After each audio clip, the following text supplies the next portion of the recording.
ওই যে নৌকা দিয়ে পারাপার হচ্ছিল, তখন একটা চড়ুই পাখি এসে সাগরের মধ্যে মুখ দিয়েছিল।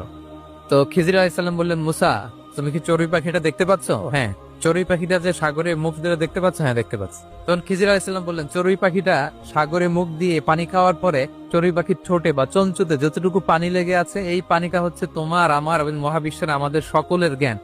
আর এই মহাসাগরের সকল পানি হচ্ছে আল্লাহ তাআলার জ্ঞান। আল্লাহ তাআলা বলেছেন, ওমা উযীতু মিনাল ইলমি ইল্লা কালিলা। আমি তোমাদেরকে একেবারে অল্প জ্ঞান দিয়েছি, একেবারে অল্প।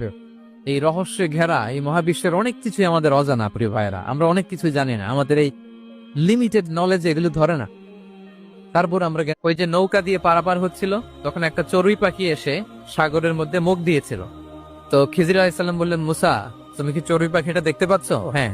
চড়ুই পাখিটা যে সাগরে মুখ দিয়ে দেখতে পাচ্ছ? হ্যাঁ, দেখতে পাচ্ছি। তখন খিজির আলাইহিস সালাম বললেন, চড়ুই পাখিটা সাগরে মুখ দিয়ে পানি খাওয়ার পরে চড়ুই পাখির ঠোঁটে বা চঞ্চুতে যতটুকু পানি লেগে আছে, এই পানিটা হচ্ছে তোমার, আমার এবং মহাবিশ্বের আমাদের সকলের জ্ঞান।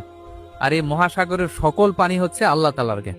আল্লাহ তাআলা বলেছেন, ওমা উযীতু মিনাল ইলমি ইল্লা কালিলা। আমি তোমাদেরকে একেবারে অল্প জ্ঞান দিয়েছি, একেবারে অল্প। এই রহস্যে ঘেরা এই মহাবিশ্বের অনেক কিছুই আমাদের অজানা, প্রিয় ভাইয়েরা। আমরা অনেক কিছুই জানি না, আমাদের এই লিমিটেড নলেজ এগুলো ধরে না।